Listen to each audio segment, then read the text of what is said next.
Essa apresentação é uma apresentação mista, em que eu vou tentar demonstrar aqui a importância dessa conexão, né, entre repressão na fronteira, controle de fronteiras, né, obviamente, das mercadorias proibidas e a saúde pública. O agrotóxico, né, ele já vem, talvez algo semelhante àquele fenômeno do cigarro, né? Você tem claramente grupos econômicos extremamente poderosos, todos nós sabemos, multinacionais extremamente pujantes do ponto de vista econômico, defendendo seus interesses, obviamente, com toda uma discussão, né? Recentemente, não sei se vocês acompanharam, a Monsanto, na França, ela teve a publicação de um dossiê em que ela pagava lobistas, né? Pagava advogados, ela fazia toda uma, digamos assim, uma campanha difamatória em relação às pessoas que tinham teses que se opunham, de alguma forma, à ideia que os agrotóxicos seriam, de alguma forma, seguros, né? E todos sabemos que recentemente, por conta do glifosato especificamente, está havendo uma série de condenações bilionárias nos Estados Unidos em relação ao Monsanto. De qualquer forma, tirando essa parte noticiosa, de notícias, nós temos que a Agência Internacional de Câncer, em 2015, ela entendeu, né, que, especialmente o glifosato, o malation, aquele que é usado, né, o famoso fumacê, né, que a gente fica aí recebendo, né, em casa, né, de vez em quando, são provavelmente carcinogênicos para humanos. E há toda uma discussão atualmente sobre o efeito dos agrotóxicos nos polinizadores, né? A União Europeia, ela fez o banimento desses agrotóxicos, né? Imidacloprid, quemetoxam e clotianidina, e esses agrotóxicos estão sendo avaliados no mundo inteiro, né? Porque eles são interessante, né, essa conexão, porque eles são derivados da nicotina e tem um efeito direto sobre as abelhas, né? Aí várias reportagens que são publicadas, né, sobre o efeito dos agrotóxicos nas abelhas, e realmente você tem vários casos de efetivamente morte de várias colônias em decorrência disso. Aí nós temos esse relatório da relatora especial sobre o direito à alimentação, que coloca agrotóxicos como perda da biodiversidade, destruição do solo, águas circundantes, destruição de populações benéficas de insetos e esse declínio de 50% nas colônias de abelhas dos EUA e dos Estados Unidos. Essa aqui é algo que há uma conexão entre, né, a receita, né, e eu até falei com o Dr. Kleber, né, representante científico, que essa DI 5553, esse acórdão 709 de 2018, em que essa DIA se refere à isenção de agrotóxicos. Por que pareça, os agrotóxicos são isentos, né? A gente vai até, já vou fazer o convite, né, um merchandising aqui, a gente vai fazer no dia 27 de junho, uma audiência pública aqui na PGR, justamente para discutir com a sociedade se efetivamente esse é o melhor modelo que nós pretendemos, né? E o TCU, ele fez no ano passado, no início do ano passado, no bojo desse Objetivo de Desenvolvimento Sustentável 2.4, né, que fala que até 2030 devem ser garantidos sistemas sustentáveis de produção de alimentos, né, devem ser implementadas práticas agrícolas resilientes, a discussão da ADI 5553. E, só para exemplificar, né, há vários absurdos, né? Por exemplo, o paraquat, que é um agrotóxico, já está proibido, já está em fase de descontinuação, né, que a gente chama de phase-out. É um agrotóxico vinculado diretamente a mal de Parkinson, né? Ele é um disruptor endócrino, cancerígeno. É interessante que quando você compra, né, obrigatoriamente o paraquat, nessa fase, você tem que colocar lá um xizinho, né? Você sabe que esse produto causa mal de Parkinson? Você sabe que esse produto causa cancerígeno? Daí você coloca o X, compra e vai usar, né? muito provavelmente quem acaba assinando não é a pessoa que vai acabar, obviamente, implementando, que, por exemplo, uma das medidas mitigadoras que a Anvisa colocou é que o aplicador necessariamente ele tem que ser em trator de cabine fechada, né? Agora, quem que está fiscalizando que o trator está de cabine fechada? Não. Então, essa pessoa, muito provavelmente, daqui a 10 anos, vai aparecer no SUS, né, com alguma doença derivada dessa utilização, e nós, teoricamente, não temos condições de financiar, porque o agrotóxico, né, é isento. Então, essa discussão nós vamos estar fazendo dia 27/6. E o interessante é que, efetivamente, nós temos que mudar o patamar da discussão, porque essa aqui é a agência australiana, que ela fala que, efetivamente, você tem um risco ao comércio derivado da utilização desenfreada de agrotóxicos. Então, a agência australiana, ela avalia os agrotóxicos de 3 diferentes formas. Primeira forma, risco à saúde, né, que nós fazemos também, risco ao meio ambiente, e risco ao comércio. Ou seja, se a utilização daquele agrotóxico pode de alguma forma impactar as exportações australianas.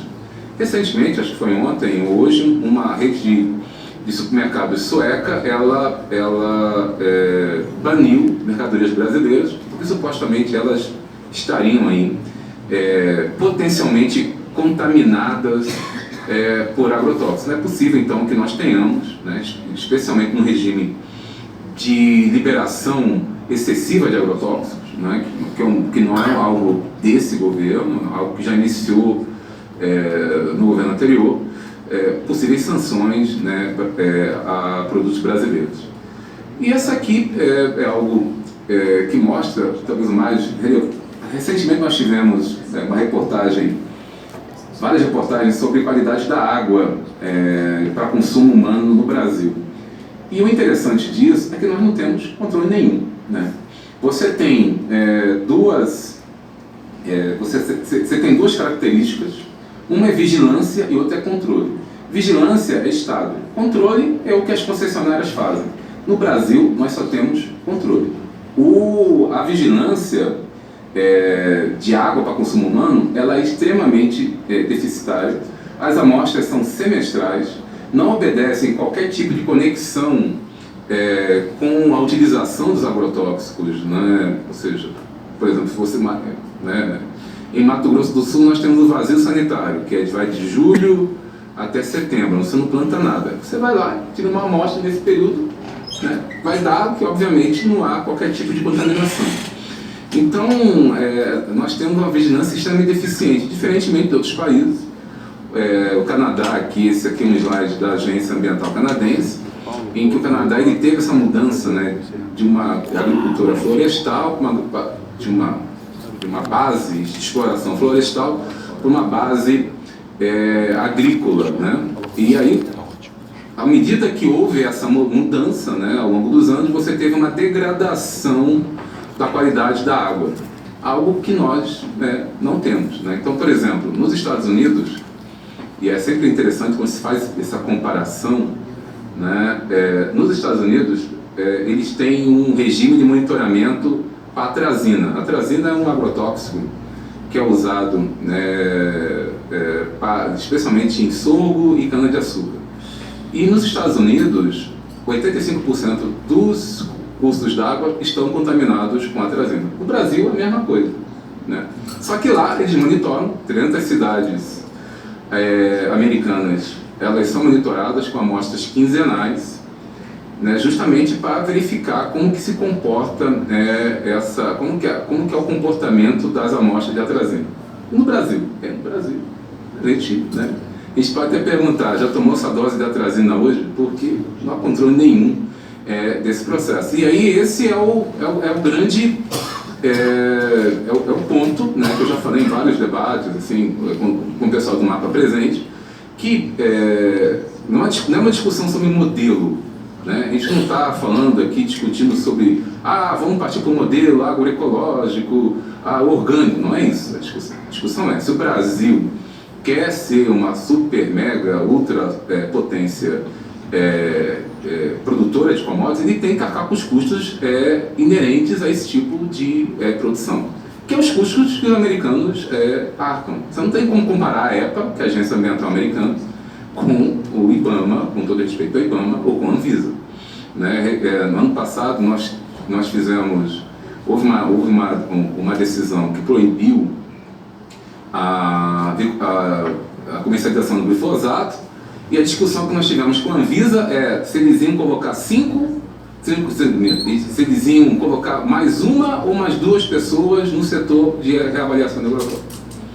Então, ou seja, nós temos uma estrutura absolutamente incompatível com o risco, né, a que nós estamos expostos. E a questão é constitucional, não é uma questão ideológica, né, porque agora tudo é ideológico.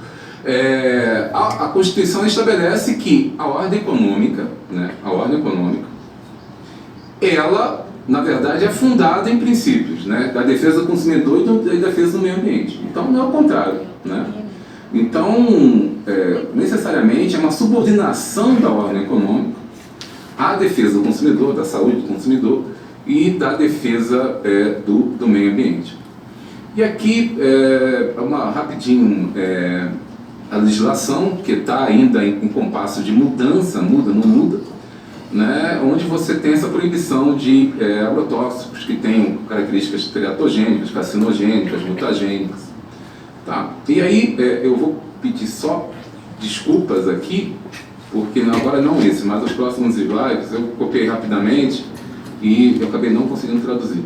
Mas já avançando aqui para a parte, né, final, em relação à água, o que nós temos? O que é o potencial tóxico das substâncias químicas que podem estar presentes na água? Então você, teoricamente, tem que verificar a intensidade de uso, né, dados sobre ocorrência, né, possibilidades analíticas, né, aqui está errado, né, analíticas de determinação de substâncias em amostras da água, avaliação crítica comparada de padrões de potabilidade. Por quê? Porque, e isso, né, é fato, você não sabe, e isso é importante colocar, e aí a importância de você ter a observância do princípio da precaução nesse aspecto. A gente não sabe como que os agrotóxicos, quando os agrotóxicos são liberados, eles são avaliados de forma individual. Ninguém avalia o 2,4-D com o dicamba ou com o glifosato. Os três são herbicidas. Ninguém faz avaliação conjunta. Avalia o dicamba, avalia o 2,4-D e avalia o glifosato. Agora, o que acontece quando a água, né, por exemplo, você tem dentro da amostra de água os três presentes? Né? Ninguém sabe. Então, por exemplo, o agente laranja, o famoso agente laranja que foi usado no Vietnã, ele era a junção de dois agrotóxicos normais, que era o 2,4-D, que até hoje é usado, e o 2,4-T. Só que a junção desses dois agrotóxicos produziu o que nós chamamos de impurezas relevantes, né, que são aquelas dioxinas que provocaram até hoje, né, reconhecidamente, né, na época o governo americano foi condenado internamente, né, a indenizar, na verdade as companhias que produziram foram condenadas internamente, e posteriormente o Departamento de Veteranos americano até hoje reconhece, quem quiser, né, entra na página do Departamento de Veteranos americanos, e todo mundo que esteve no Vietnã e tem uma série de doenças ali relacionadas, né, acaba sendo indenizado, porque há uma conexão direta entre a exposição desses agrotóxicos e as doenças ali relacionadas. E esse ponto é um ponto interessante, porque ao mesmo tempo que há esse reconhecimento pelo próprio Departamento, né, de Veteranos americanos da conexão, nexo causal, as empresas até hoje, né, têm lá algumas...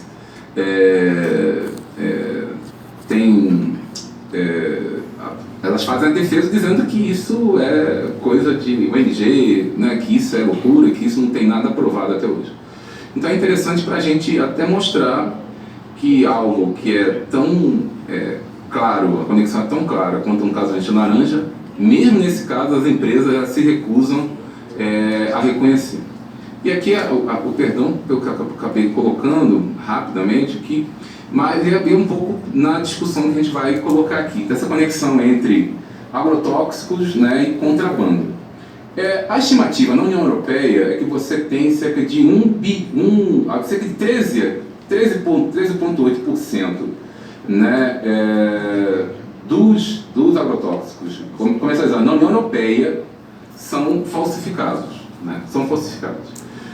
Então, eu estava conversando aqui com o Carlos que na África é em torno de 70%, em torno de 15% a 70%, né, dos agrotóxicos ilegais, né, contrabandeados e falsificados. E nos Estados Unidos se estima em torno de 5%. No Brasil, as próprias empresas estimam em torno de 25%. Então, ou seja, de cada 4 litros de agrotóxicos, né, 1 é falsificado ou contrabandeado. E aí, se nós levarmos em conta que os maiores estados produtores de commodities, né, Mato Grosso do Sul, Paraná, Rio Grande do Sul, são estados fronteiriços, é muito provável que nesses estados essa cifra de 25% seja muito superior, né, talvez 30% a 40%. Né? E essa aqui foi uma operação, né, essa operação ocorre regularmente na União Europeia, essa CyberX, e a operação foi feita no ano passado, apreendeu na União Europeia 360 toneladas de agrotóxicos falsificados, na União Europeia. Né? Ou seja, essa operação ela ocorreu em 27 países. Né? E aí ele coloca assim que esse aqui não é apenas um problema das companhias, isso né, é um problema da sociedade, né?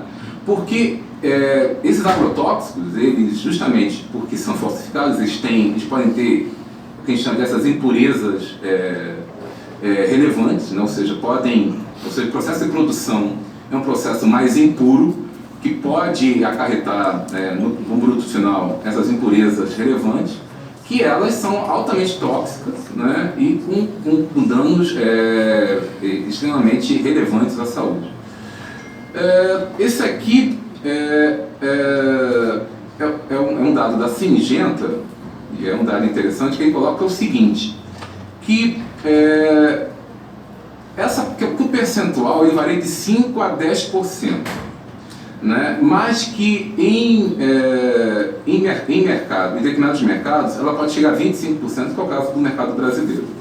Né? E ele coloca, obviamente, nos Estados Unidos, né, justamente, que é o slide seguinte aqui, que ele coloca que quando você tem uma regulação maior e uma estrutura mais pujante de fiscalização, você vai ter uma estrutura menor, você vai ter uma incidência menor de produtos ilegais nos mercados. Então é uma conexão direta entre fiscalização e saúde do consumidor. A partir do momento que você tem uma estrutura de fiscalização pujante, né, ou seja, em que o Estado participa efetivamente desse controle fronteiriço, você vai ter uma menor ameaça, menor saúde, que é o caso que a Singenta reconhece nos Estados Unidos. Né, justamente pelo controle fronteiriço americano. Isso é um controle muito mais, todos sabemos, né, por vários motivos. Você tem uma incidência absolutamente baixa de agrotóxicos contrabandeados e falsificados. E você tem aqui, que talvez nos Estados Unidos, você tem algo em torno de 5% das amostras, né, na Califórnia especificamente, tinham traços de agrotóxicos que não haviam sido aprovados para as respectivas culturas. Mas mesmo lá, obviamente que aí são as dificuldades que nós temos, né? Você tem esse trânsito fronteiriço, a comercialização online, né? Recentemente eu me lembro que no outro evento que eu participei, esse ano ainda, houve uma tentativa de desbaratamento aí, tanto do Mercado Livre. Na verdade, você comprava agrotóxico na Casas Bahia, né? Houve uma operação chamada Webcida, essa operação foi feita no ano passado, em que Casas Bahia... Na verdade, não é Casas Bahia, você tem lá um fornecedor que vende para essas plataformas, né, Casas Bahia, Casa Americana e tal, E o cara vendia agrotóxico, chegava lá, glifosado, comprava, né? Sem receita, sem nada. E aí, com essa operação, que foi uma operação deflagrada do Paraná, de Curitiba, houve o atingimento tanto dessas grandonas, na casa de Bahia, Lojas Americanas, Marinos, que pararam, assinaram um termo e pararam de comercializar, mas continua ainda que com escala menor, no Mercado Livre. E você tem, obviamente, aquele MF rural, que é uma praga, né, literalmente, né, que ela vende tudo, né? MF rural vende fazenda grilada, né, até, né, uma plataforma ali destinada à comercialização de produtos ilegais, né? Me lembro que quando nós tivemos a proibição no Brasil do benzoato e ivermectina, que era um agrotóxico que foi durante muito tempo proibido, né, eles vendiam ali rotineiramente o Bazooka, né, nome bem significativo, que era o produto paraguaio, né? Então o cara entrava lá, quer comprar Bazooka, no MF rural, você entrava e comprava. Então essa ameaça no mercado online realmente é algo significativo. E aí, já encerrando a fala aqui, meu tempo já está estourado, eu quero ressaltar, e aí até fazer essa provocação que eu coloquei para o Dr. Kleber, de efetivamente haver uma vinculação, né, especialmente nas propagandas institucionais, do efeito, né, da fiscalização na proteção do consumidor, especialmente na questão de agrotóxicos, né? É um número extremamente elevado.